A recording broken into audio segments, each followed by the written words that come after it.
le facteur clé de tout ça, c'est surtout la planification. If you have not a plan, you plan to fail.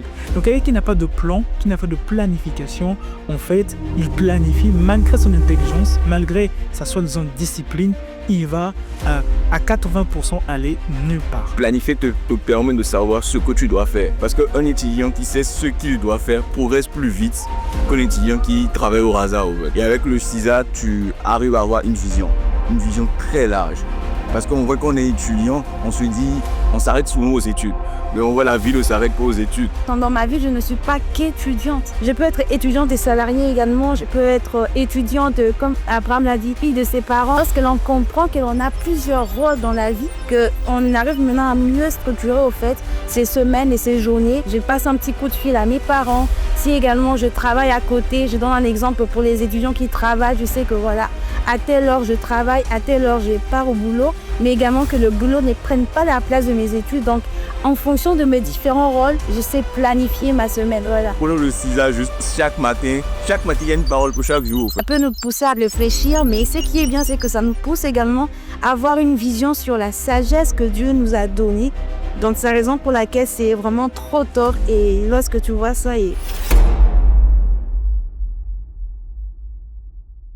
Donc oui, tu me disais que tu devais préciser encore un peu sur les objectifs mesurables. Sur les objectifs mesurables, je donne l'exemple d'un étudiant qui veut, spécifique, réussir son année. Dans le mesurable, en fait, tu mesureras le nombre de fois. Est-ce que tu avances dans tes révisions? Je donne un exemple, tu as un module avec 40 items. Tu te fais un Google Sheet. Et voilà, un Google Sheet très bien organisé. Et par jour, je me donne l'objectif de lire 2 ou 3 items par jour. Et dans le mesurable, tu vas commencer à voir chaque semaine si au fait tu atteins cet objectif et si tu avances dans tes révisions. Là, au fait, avoir des objectifs mesurables qui se mesurent dans le long cours te permettra de réaliser la vision que tu avais. Ouais. Voilà, c'est que je veux dire. Exactement. Donc, on va passer aussi, dans le CISA, il y a aussi la vision. On l'a déjà dit tout à l'heure, mais pour moi, la vision, c'est vraiment clé. Je ne sais pas pour vous, Abraham, qu'est-ce que tu en penses? La vision, c'est vraiment clé. Il faut que tu aies la vision qui soit écrite et que tu puisses le mettre, on va dire, là où tu passes souvent, que ce soit ça peut être dans la douche, dans les toilettes, peu importe, ou même dans ta chambre, que ta vision soit écrite. Je veux ceci, je veux ceci. Hein? Qu'est-ce que vous en pensez, ça, vous? Oui, c'est mieux d'écrire la vision, de la graver sur quelque chose. Ouais. Et à chaque fois, même quand tu es découragé, quand tu regardes la vision, ça te motive. Ça te motive. Oui. Et de la vision, en fait, on peut, dans le CISA, on dit, on peut faire ce qu'on appelle une vision board. Un vision board. Un vision board, en fait, qui est super intéressant. Et même là-dedans, il y a un endroit où tu peux venir coller ta vision board. Et pour la vision board, d'ailleurs, comme on parle tous de l'IA partout, on a trouvé un beau site, un très bon site qui est gratuit, sur lequel vous pouvez faire votre vision board, d'accord? On mettra un exemple de vision board pour un étudiant juste à côté, tu vas le voir là maintenant. Et avec ce site-là, d'ailleurs, il y en a ici dans le CISA, voilà. Il y a des exemples là ici, donc je décale un peu ça. Il y a des exemples là ici, et vous pouvez voir par exemple ici dans ce cas-ci, il y a une jeune dame qui est en même temps, elle prie, en même temps elle est mariée, elle se voit également occuper des fonctions. Bref, elle fait ses courses.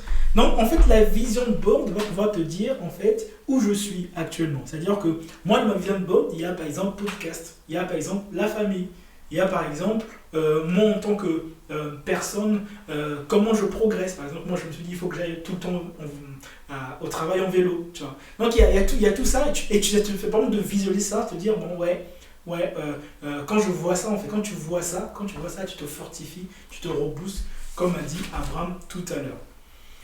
Donc, on a dit le premier point, en tout cas, c'est la vision. Et dans la vision, on a découlé 3 choses, on a dit, c'était les objectifs majeurs, les grandes échéances et la vision elle-même. D'accord? Le deuxième pilier, la deuxième étape du CISA, c'est ce qu'on appelle ici, on a dit, ce sont des points réguliers.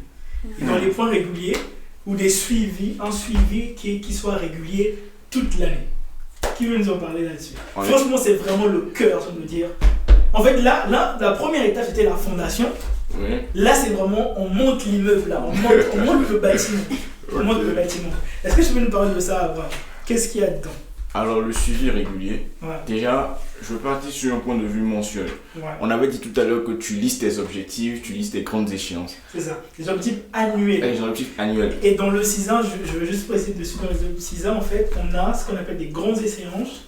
Et on en a marqué 12 par exemple pour 12 mois. les 12 mois. En tout cas, l'auteur a marqué 12, c'est pas moi du tout. C'est le coach Onku, comme Abraham l'a dit au début. Merci à lui d'ailleurs pour cet outil merveilleux. Donc, on a les objectifs et puis tu as un endroit où tu peux marquer tes objectifs. Voilà, les objectifs ici. Et les objectifs et la vision, je trouve ça super intéressant, c'est que tu peux les marquer en fonction de tes rôles, comme tu l'as dit. Exactement. C'est-à-dire que souvent les étudiants on fonce tête baissée, études. Mais non, mais tu as une santé, d'accord? Tu as une santé, il faut manger 3 fruits et légumes par jour, par exemple. Mais non, tu as un papa ou tu as une maman ou tu as un tuteur, d'accord? Donc il y a plusieurs choses à côté, donc tu as plusieurs rôles à côté, d'accord? Je te laisse continuer avant sur les... Alors, tu as décliné tes objectifs, tu as détaillé tes objectifs annuels. Alors, chaque mois, le CISA te permet de décliner ces objectifs en objectifs mensuels. Yes. Du coup, tu mets tes objectifs mensuels, et après les objectifs mensuels, maintenant, dans un mois, il y a des jours. Du coup, tu vas décliner ces objectifs mensuels en objectifs hebdomadaires. Du coup, on part progressivement. On est parti de l'annuel, on est revenu au mensuel, et maintenant on est à l'hebdomadaire. Du coup, par exemple, on est en janvier. Moi, par exemple, lundi, la première semaine qui est en train de passer, j'ai listé mes objectifs. Les objectifs de l'année. Du coup, les objectifs de la semaine, en fonction de mes objectifs du mois. Ouais, j'avais déjà listé mes objectifs du mois. Maintenant, les objectifs de la semaine, à la fin de la semaine c'est dimanche. Dimanche, par exemple, tu te poses et tu fais un bilan hebdomadaire. Un bilan hebdomadaire. Le bilan hebdomadaire doit être objectif. Ce qui n'a pas marché, ce qui n'a pas marché, ce qui a marché. Ce qui a à refaire. Ce qui a à refaire, en fait. Parce qu'il y a une partie bilan hebdomadaire. Bilan hebdomadaire, c'est par exemple les points qui ont pu être réalisés, les points à refaire, en fait. Les points qui n'ont pas marché. Et après, maintenant, tu mets les points à faire. Et quand tu mets les points à faire, par exemple, tu peux directement les reconduire sur la semaine qui vient. Tu peux directement les reconduire. Et chaque semaine, tu as un bilan chaque semaine. Et à côté du bilan, j'ai envie de dire, à côté même de la planification, il y a toujours, comme on vous a dit, c'est le CISA, ce sont les paroles de sagesse. Oui. Il y en a toujours. Par exemple, ici, si je viens la première semaine de janvier, on a une parole qui dit « Avec le temps, seul demeure l'essentiel ». Et il y a même l'auteur à côté, par exemple Charles Pepin. Donc vraiment intéressant. Donc vraiment la vision globale, c'est que tu as les grands objectifs de l'année que tu découles en mensualité et que tu découles en semaine. Oui. Et quand tu finis de le décliner en semaine, le mois passe. Tu fais ton bilan mensuel. Après le bilan mensuel, le prochain mois vient. Tu listes tes objectifs du mois. Mais tu vois, tu es en train de partir dans toute une année. Tu as décliné des objectifs annuels. À la fin du trimestre, par exemple, là il faut s'arrêter. Parce que c'est pas bon de courir. Tu t'arrêtes à la fin du trimestre pour faire ton bilan trimestriel. Ce que tu avais décliné sur les 3 mois. Qu'est-ce qui a pu se réaliser, qu'est-ce qui n'a pas pu se réaliser. Et là maintenant tu te félicites. En fait, parfois, quand on fait ces bilans, c'est parfois facile de se jeter la pierre. C'est très facile de se jeter la pierre. On voit souvent dans le bilan ce qui n'a pas marché. Or, en vrai, pour pouvoir aller de l'avant, c'est pas tout qui n'a pas marché. Il y a forcément des choses qui ont marché. Du coup, il faut l'auteur a bien précisé ça. Moi, je le remercie vraiment. Il y a une partie, il dit, je me félicite pour. Et il y a une partie, je fais attention à. C'est les points qui n'ont pas marché. Du coup, tu fais le bilan trimestriel. Du coup, dans une année, il y a 4 trimestres. Du coup, 4 fois dans l'année, disons, en mars, tu vas t'arrêter. En juin, tu vas t'arrêter. En septembre, tu t'arrêtes. Et en décembre, maintenant, tu fais le bilan annuel. Et tout ça est prévu dans le CISA. Dans le CISA, à la fin également, il y a le bilan, il y a la partie pour le bilan annuel. Genre, le bilan annuel, si tu reviens maintenant sur les grandes échéances. Tu relises tes grandes échéances. Et après ça, tu listes tes objectifs majeurs en fonction de tes rôles.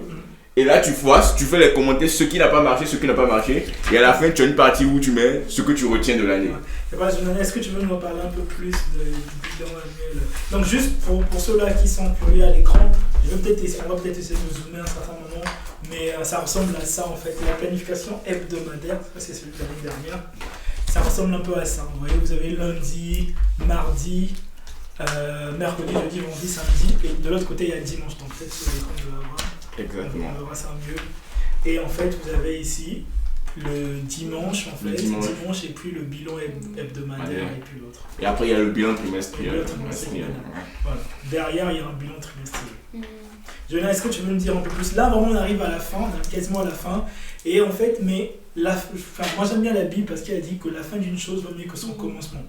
Et à la fin du CISA, je veux dire à la fin, parmi les dernières pages, il y a ce qu'on appelle le bilan. Il est très important de faire le bilan, on en a parlé annuel. Mais d'ailleurs, si on est cette année, c'est vrai qu'on parle de planification. Si tu n'as pas encore fait ton bilan rétro, j'ai envie de dire, tu peux commencer par ce qu'on appelle du reverse engineering. Quand tu as le CISA, commence à faire d'abord ton bilan de l'année N-1. D'accord? Parce que tu ne peux pas avancer si tu ne connais pas ton état actuel. Sinon, tu pourras avancer, mais ce sera difficile parce qu'il faut connaître. C'est ça, hein, toi qui es futur médecin ou déjà médecin en devenir, c'est que quand un patient vient, il faut d'abord connaître son état. Il faut d'abord évaluer son état présent. Et puis projeter pour dire bon, avec ce que tu me décris là, je pense que c'est telle chose qui va, tel médicament ou tel exercice que tu dois faire. Donc il faut faire ton état. Et le CISA, c'est bien. Donc, tu peux commencer par le début, comme on a dit tout à l'heure, mais si tu n'as pas encore fait ton bilan, et ben commence à faire ton bilan de l'année précédente. Je ne sais pas si tu peux en parler un peu plus sur les bilans, sur tout ça. Ouais, comme tu l'as dit, au fait, le bilan de la fin d'année est très important parce que c'est ce qui va te permettre de commencer une nouvelle année. Il y a un principe de cause à effet, les principes de cause et effet, c'est-à-dire que les mêmes causes produisent le même résultat. Avant de commencer une nouvelle année, il faut déjà que tu t'assoies pour regarder, pour voir un peu défiler ton année. Tu t'assois et tu fais un bilan de ton année. Qu'est-ce qui s'est bien passé et qu'est-ce qui ne s'est pas bien passé? Je me félicite pour et je fais attention à. Cela te permet au fait d'évaluer où est-ce que tu avances dans ta vie. Parce que des fois, si on a tendance à toujours se culpabiliser, on pensera qu'on n'avance pas dans la vie. Mais quand tu t'assois pour faire le bilan des points positifs et des points négatifs, tu peux voir que tu as eu une certaine avancée dans certains domaines. Et quand tu remarques que tu as eu une avancée dans certains domaines, tu dois déterminer quelles sont les attitudes que tu as eues tout au long de l'année pour avoir ces bons résultats. Et les points négatifs, quels sont les défauts que tu as manifestés tout au long de l'année qui ont fait assez que tu n'atteignes pas tes résultats. Tu dois faire attention. Voilà, où tu dois faire attention. Par exemple, si tu picoles, si tu prends beaucoup d'alcool la veille d'un examen, et que tu as eu des mauvaises notes, bon, tu dois te faire attention que, à la veille d'un examen, j'arrête de faire les soirées. Exactement. Ou tu arrêtes de gamer. Genre, si tu fais du gaming, tu peux pas faire du gaming jusqu'à 3h alors qu'à 7h, tu as un examen. C'est un suicide. C'est un suicide. C'est un véritable suicide. Je te laisse continuer.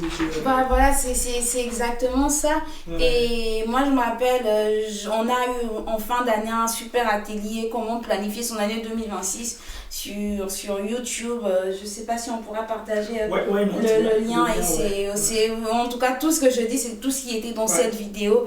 Et franchement, moi, ça m'a permis au fait de m'asseoir pour me dire, mais réellement, c'est ça. C'est ça. Et lorsque tu te projettes vers une nouvelle année, je donne peut-être un exemple. Si je tombe vers la fin d'année, vers la fin de mes études, je donne un exemple type. En 2025, j'étais étudiante, mais en 2026, je deviens salariée. Le bilan, en fait, te permet de reconnaître que l'année prochaine, tu ne seras plus un étudiant, mais un salarié et que la saison va changer. Et donc, ça te permettra, en fait, de te réaligner, au fait, et de savoir comment... je pense que tu parles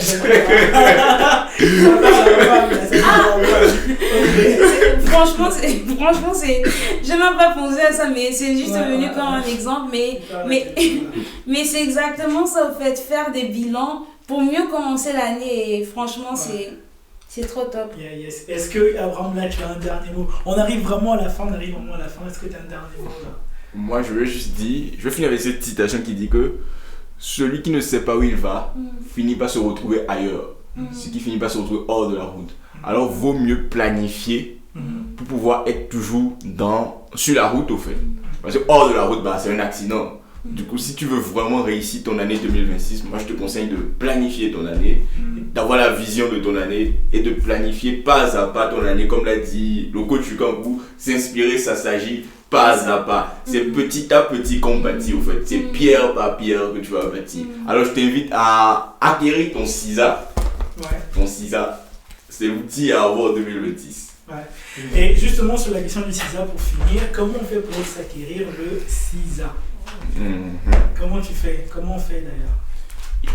Déjà, il y a un lien qui va apparaître à l'écran. Ok. Il suffira de cliquer sur ce lien et de commander directement sur ce lien. Ok, dans les commentaires Oui. ou dans la description, Oui. on va le mettre. Et soit il y a des numéros qui vont également apparaître à l'écran, soit tu appelles directement ces numéros, tu écris directement à ces numéros pour acquérir le CISA. Ok. Donc, en tout cas, peu importe là où tu es dans le monde, je pense que c'est possible que tu y arrives. Et si tu es surtout en Europe, là, tu me suis, bah franchement, le CISA coûte le prix. Là encore, c'est en promo en cours là. Ça coûte pas plus le prix que d'un burger que tu manges à KFC, quoi. Donc si tu veux réduire un peu de graisse, Pour plus de sagesse, je pense que ça vaut le coup d'investir dans ta vie estudiantine, dans ta destinée. Voilà. Est-ce que tu as un dernier mot, Géna, pour terminer là? Alors, cher étudiant, toi qui commences cette nouvelle année, j'espère que franchement cet outil va vraiment t'aider, que cette vidéo va énormément t'aider, mais n'oublie pas, la planification est très importante. Et les problèmes de cette génération, c'est qu'on ne planifie pas, on veut toujours foncer. Et lorsqu'on peut avoir le temps de regarder une vidéo de 1 heure sur YouTube, mais ça sort 25 minutes pour planifier une semaine, c'est rare de le faire. Donc, si tu peux commencer par changer une attitude cette année, c'est de t'asseoir et de prendre 25 minutes en une semaine pour planifier ta semaine. Et je t'assure que ça va changer radicalement ta vie. Donc, choisis de faire la bonne part. Yes, choisis de faire la bonne part.